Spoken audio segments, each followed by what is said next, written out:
Okay, let's look at our symbols. Oops, let me erase that. Okay, at least is down here, so we're going to use the greater than or equal to symbol. The September is already almost over with. In these notes on this first page, all of these notes you've already seen before. They're just from the 1 and 2 step inequalities. So rather than having you do the fill in the blank and follow along, I just went ahead and retyped them so you have an extra copy. So I'm going to move up real quick. Steps 1, get rid of any funky fractions. Step 2, distribute if needed. So if there's not any parentheses, you don't need to be doing any distributing. Step 3, you're going to combine like terms if needed. 4, you're going to need to move your variable and constant term to separate them on either side of the equation. Step 5, isolate the variable if you still haven't done so already. And then step 6 is you're going to check. All right, and then down here, when you're dealing with word problems, we talked about that in class and how that we've been seeing, we've been hearing these terms forever since we were little kids, and we never connected that we're actually using it as an inequality. So remember, if you get confused and you're unsure of what each word means, think about it and how your parents used it or how you might have used it in the past. So mainly what we're going to do on our notes today is we're going to go through, I'm going to keep scrolling. I guess I need to scroll to our other page. All right, well, apparently I just erased everything that I did doing that. That's okay.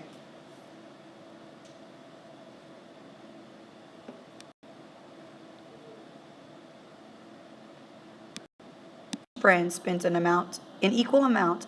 How much did each friend pay, not including the tip? So, okay, so now let's go ahead and box or underline some of the important information like we did in class today. Obviously, I'm going to go ahead and underline Keith and Michelle just because I need to know that there's 2 people. All right, and it says the total cost of the meal with the tip, meaning the price of the food plus the tip, came out to $53.70. So the tip and the meal together came out to that price. And then it says the combined tip came out to $9.60. And each friend spent an equal amount. How much did each friend pay? Not including, that's the part, not including the tip. All right? So let's go on and write this in as an inequality. Okay, so let's think for a moment. What is the most that they spent? Okay, or how much are they spending on their tip? They're spending $53.70. Okay, $53.70. All right. Now, it says that Keith and Michelle, there's 2 people, and they were going to pay the exact same amount. All right, so there's my 2 people. And we don't know what they pay, so because we don't know what they pay, that's going to be our variable. So 2 times x, whatever they end up paying, x being whatever they pay, okay? And then it says excluding the tip. So don't let that confuse you into thinking that you need to subtract the 960, okay? This 2x, all right, 2 meaning Keith and Michelle, and the x meaning what they each are going to pay their part, all right? But the 960, we're going to need to add that to whatever they pay together to get our total of $53.70. And I kind of need to erase that and move it over a little bit. So there's enough room to draw my symbol in. So Keith and Michelle, all right, so there's 2 of them, and they're each going to pay the exact same amount. So 2x, okay, plus the $9.60. So whatever the 2 of them pay, whoops, I used the wrong one. I was meant to highlight that, my bad. 2x, okay, whatever the 2 of them pay together apart from the tip, plus the $9.60 is going to cost a total of $53.70. All right. Now we need to think about what symbol. We know it's equal to because it says it came to a total of $53.70. So we know it's going to be either a greater than and equal to or a less than and equal to. Now just think, if we put a less than symbol right here, okay, a less than right there, that's saying that all of this here is going to be less than what they have as a bill. Okay, would that make sense? Remember we talked, it's okay to have more and pay more. It's not okay not to have enough. So with a symbol that we want is the greater than or equal to symbol. All right, so this is what we want to have as our problem. 2x plus the $9.60 is greater than or equal to the $53.70. All right, I'm going to go rewrite this really quickly so we have a little bit more room to solve the problem. Okay, so 2x plus $9.60 is greater than or equal to $53.70. Now our first step, is to look for any fractions. There aren't any fractions, so we don't need to do anything with that. Any distributive property, there's no distributive property. We don't have any combining like terms that we need to combine on either side of the symbol. Our next step is to move any variable or constant terms. All right, so our variable is already over here isolated for the most part on one side of the symbol. And right now I need to get rid of this 9.60. So in order to get rid of this right here, I need to do the inverse of our addition, which would be to subtract. So we're going to do minus 960, and that cancels out. All right, and then whatever I do to one side, I need to do to the other. So that gives me an answer of, let's see, give me just a minute to write it in. Okay, actually, I get $44.10. All right, and then bring down our 2x. So now I have 2x is greater than or equal to $44.10. So 2 times something is going to be greater than or equal to 44.10. To solve for x, I do the inverse. I'm going to divide by 2. I'm going to divide by 2. And then $44.10 divided by 2, well, I'm going to get x is greater than or equal to $22.05. And we're going to plug that in to make sure that we did that correctly. And take a calculator and check for yourself. All right, so if Keith and Michelle both pay $22.05 each, okay, that gives me $44.10, okay, plus the $9.60 that they had for their ticket. So I'm plugging it in right now, plus the $9.60, gives me $53.70. So they each pay $22.05 for their meal, excluding the tip. All right? And I realize that number 2 is just a repeated problem, so we're going to skip that one and scroll on down to number 3. If you're ever unsure about your answer, what you want to do is you want to plug it in for what you have, the inequality that you set up, and solve to see if it makes any sense. All right, number 3 should look very familiar because we kind of did, in some of the classes we went over this problem. Zoe works in New York City and makes $42 per hour. She works in an office and must get her suit dry cleaned every day for $76. If she wants to make more than $260 a day, at least how many hours must she work? Now, this problem is a little confusing because we got more than and we got at least, okay? But here's the deal. The whole point says more than $260. So that means that she doesn't want to make $260. She wants to make more than $260. Therefore, we need to use greater than $260, all right? So I'll go on and box my $42 per hour, $76 for what she spends to get her suit cleaned. Remember, New York's expensive, all right? And then we want to know how many hours she's got to work. So the number of hours, that's our x, okay?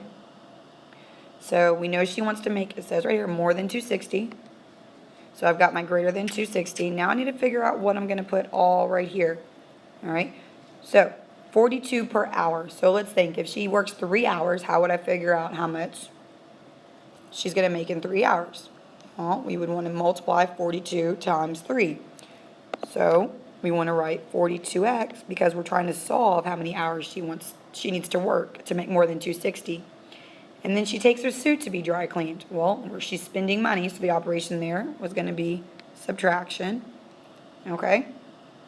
So now we have our inequality. 42x minus 76 is greater than $260. So whatever we get over here needs to be more than 260 because that's what she wants to make per day. All right? So go through our steps. No funky fractions. No distributive property. No terms that we need to combine. So next step is to move our variable and constant terms. My 42x is going to stay where it is.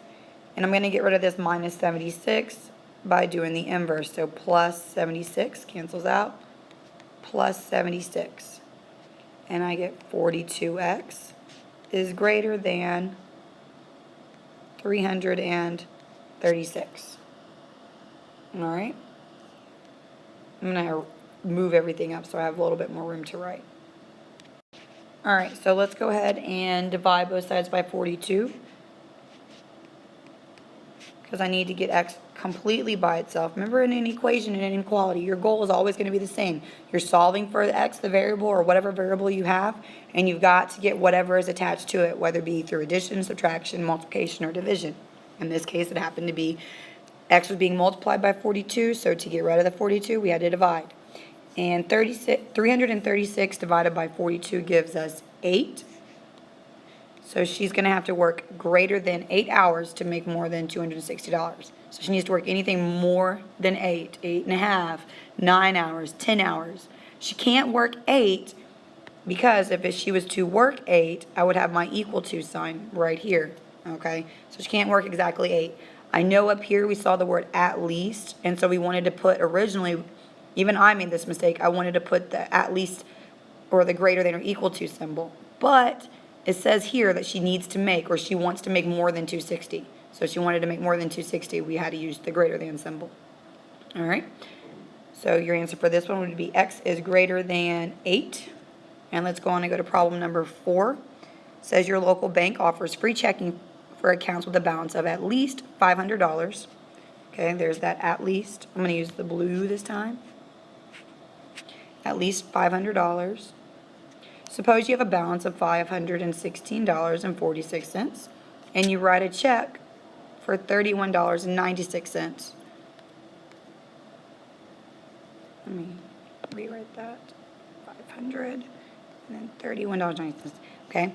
How much do you need to deposit to avoid being a service charge fee? So some banks, if you don't keep a minimum, a certain amount of money in your account, they're going to charge you a fee. And that's what this bank is right here. You have to keep $500 in your account. If not, you're going to be charged a fee. So let's break down what they gave us. It says, in the end, you have to have a balance of at least 500. So at least, if you look at your symbols, okay, I'm not exactly sure what I did. I tried to go back to the other page and look. If you want, you can go back and look. It says, though, that the symbol for at least is the greater than or equal to symbol, okay? So I need to put greater than or equal to 500 because you cannot have less than $500, okay? Then the next part says that the balance is $516.46. So this is what she has to start with, $516.46. I'm going to type that in, okay? All right, so $516.46 is what you have to start with, and then she writes a check. So maybe she's paying a bill, or it's a birthday card, and it's a check for a birthday. I mean, it's a weird amount, $31.96, but either way, she's spending money. So when you're spending money, that means you're going to be subtracting. So we're going to subtract $31.96. Okay, so I've got $516.46 minus $31.96. Now, I can tell you right now that when you do that and you subtract it, you're going to get an amount of $484.50, which means that she's going to get a service charge if she doesn't add some money to her account to bring it back up to 500. All right, so right here, together, when I do this, we get $484.50, all right, but she can't have anything less than 500. So she's going to have to put money in or deposit, okay? She's going to have to put money in or deposit, which means to add money back into her checking account to make her account be either equal to 500 or greater than 500. So we don't know how much money she's going to need to add, so that's our X, okay? So right here, when I do this, 516.46 minus 31.96, I said we got 484.50. Let me make sure I do that correctly.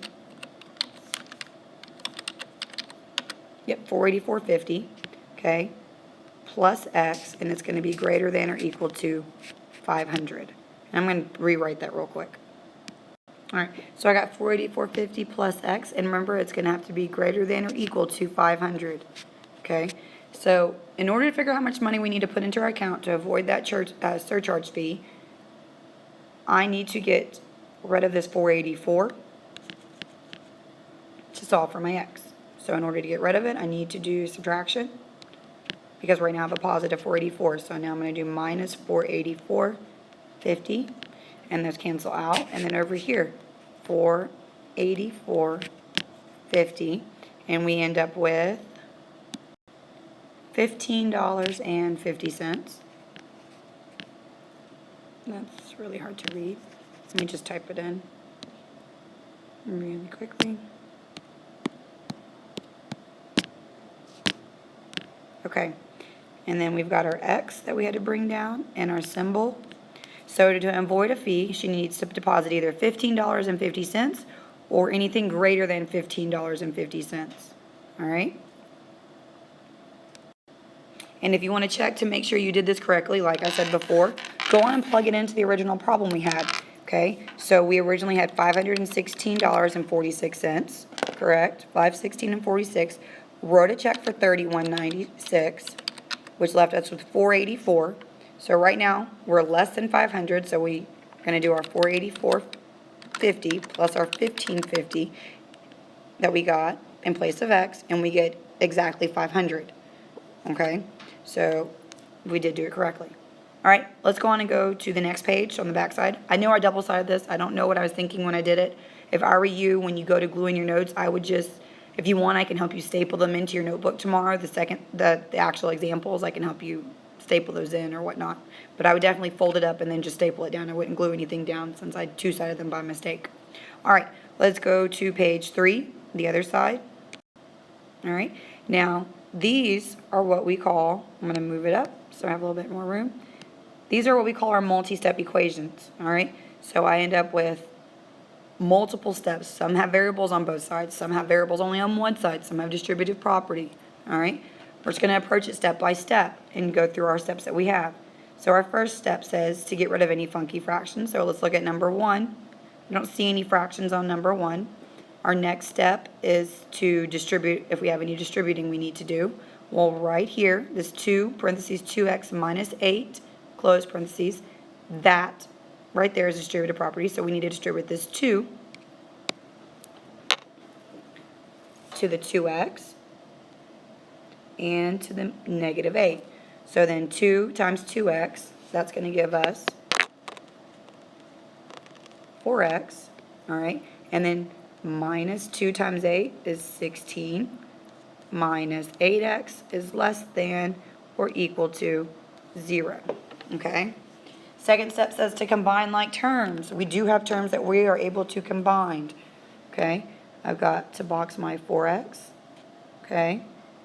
Circle my minus 16 and box my minus 8x. All right, so let's go on and combine our rectangles. 4 minus 4, or excuse me, not minus 4, 4x minus 8x. So that basically means 4 minus 8, okay? So if I do 4 minus 8 and I KFC it, and I'll write it right here. Okay, keep the first sign the same, flip the second, or flip subtraction to addition and flip the second sign, okay? Change the second sign. So 4 plus negative 8, signs are different. We think difference. We end up with 4. And because we have more negatives, we get a negative 4.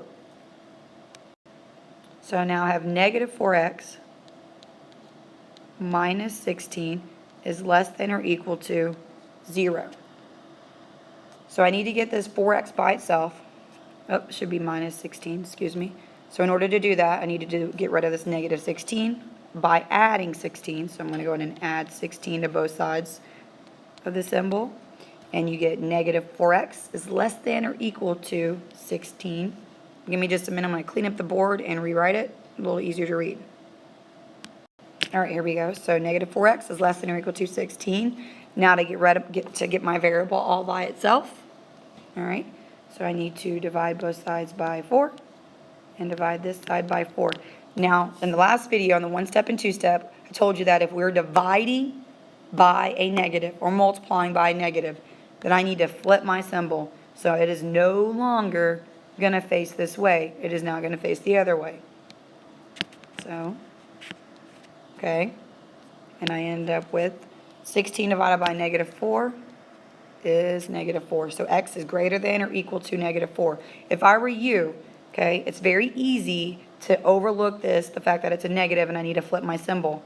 It helps if you circle the fact that you're dividing by a negative so you know that you need to flip this guy right here to face the other way. All right, so x is greater than or equal to negative 4. I'm going to go on and graph it on my graph here. So I'm going to put a dot on my negative 4, and remember you want to fill it in, okay, because it's a greater than or equal to symbol. And that means that I need to shade everything to the right of that because my variable is on the left side. So everything to the right of this -4 will make that statement true. Okay? Including the -4. So -4, -3, -2. Anything to the right of that will make that true. All right, let's go on and go to example number 2. Example 2, we need to look to see if we have any funky fractions. There are no funky fractions. There's no distributive property. And the next thing we want to do is combining like terms. There's not any terms that I can really combine on either side of their symbol, but the next step is to move variable and constant terms to get them one on each side.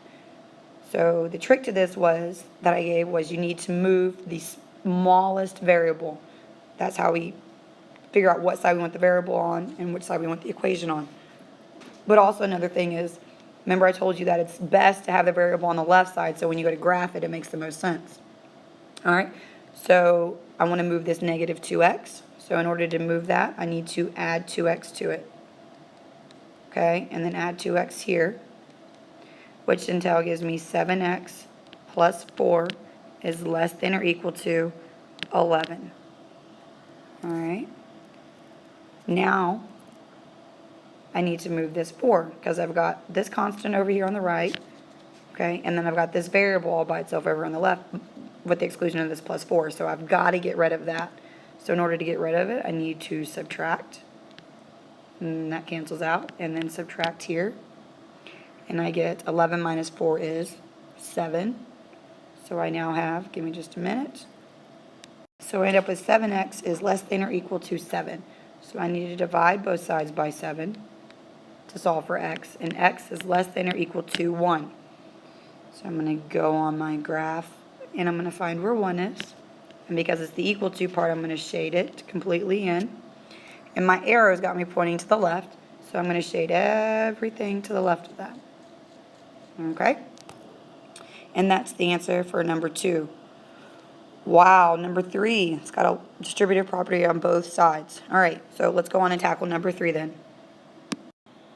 Okay, let's go on and continue with problem number 3. 5x minus parentheses x minus 8, close parentheses, is greater than 9 plus 3, open parentheses, 2x minus 3, close parentheses. All right, so let's go through our steps. Our first step is to look for any funky fractions. Well, there's not any funky fractions.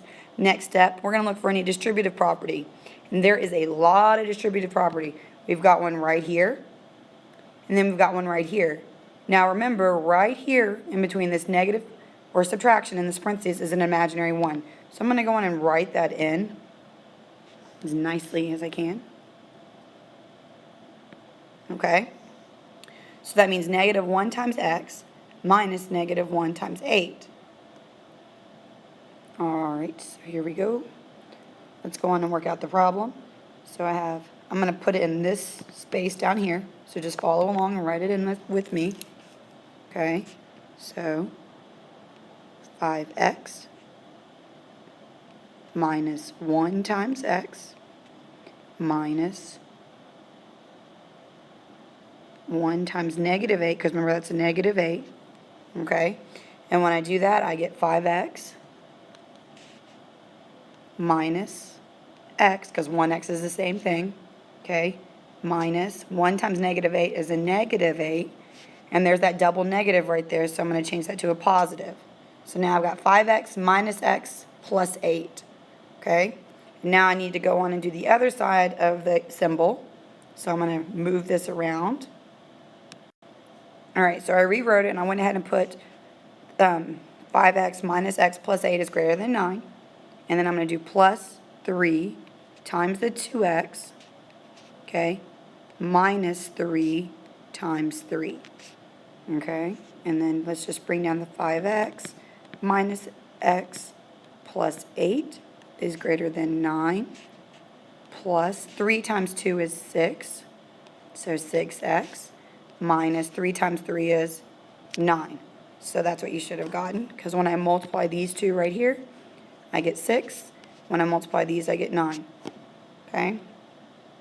I'm going to rewrite this so we have some more room to work. All right? So give me just a minute to go ahead and rewrite it real quick. Okay, so now we have 5x minus x plus 8 is greater than 9 plus 6x minus 9. All right, and so our next step is we want to get all our variables on one, or actually, excuse me, almost forgot combining like terms. So we're going to do our combining like terms. So remember to box in and circle, however you do it. Don't forget the operation that's in front, okay? Remember, we don't do it based on across the line right there, okay? You do one on each side, combining like terms on each side. So 5x minus x, that's going to give us 4x, okay, plus 8, greater than, okay? And then I'm going to just bring down my 6x, because it's all by itself, and 9 minus 9 is 0, so 6x plus 0.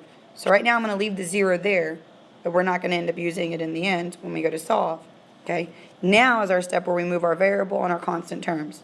And we want to go ahead and move our variable to get them all on one side, and our constants all on one side.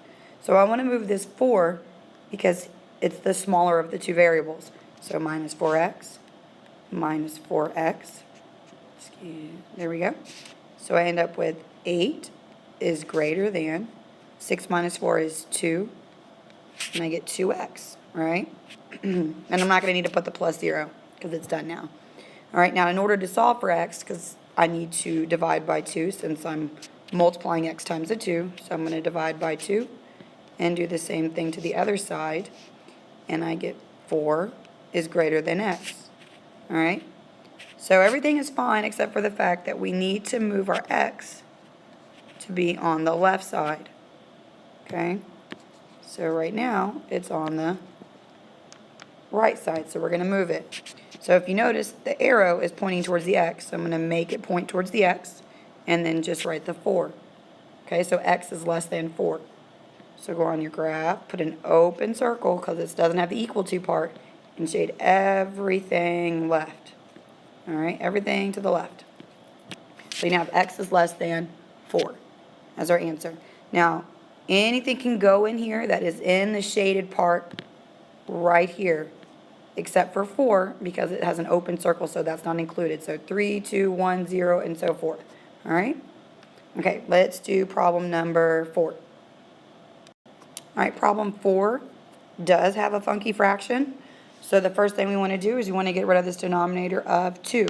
So I need to multiply this side times 2, which cancels out. And then I need to multiply everything in those parentheses times 2. So now my new fraction is going to be, let's just rewrite this first part, negative 3, parentheses, negative 2x plus 4. You're just going to rewrite that because when I multiplied by 2 right here, those canceled out. Now over here, greater than or equal to, okay, 2 times negative 3x times a positive 12, okay? So 2 times negative 3x, that gives me a negative 6x, plus 2 times 12 is 24, all right? And then, right, is that correct? Yes, that's correct. Our next step is to do distributive property. So that means I need to distribute here, this negative 3 to that negative 2x, and this negative 3 to that positive 4, okay? So negative 3 times negative 2 gives us a positive 6x, okay? Bring down our plus. Negative 3 times positive 4 is a negative 12, greater than or equal to negative 6x plus 24.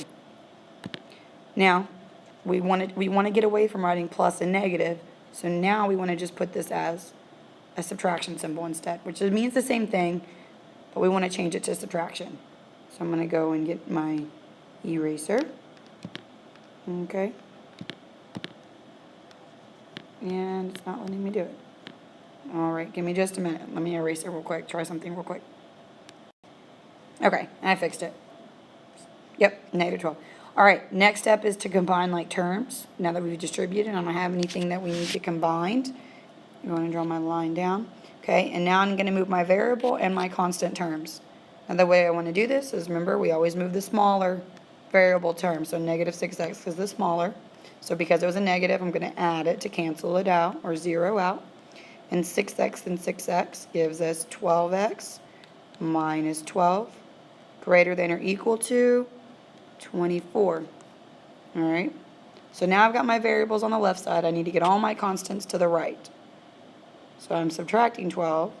So the inverse of that would be to add. So I'm going to add and do the other side as well. And I end up with 12x is greater than or equal to 36. Okay.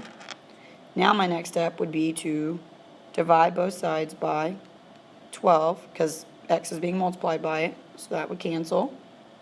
And do the same thing to the other side. And you get x is greater than or equal to 3.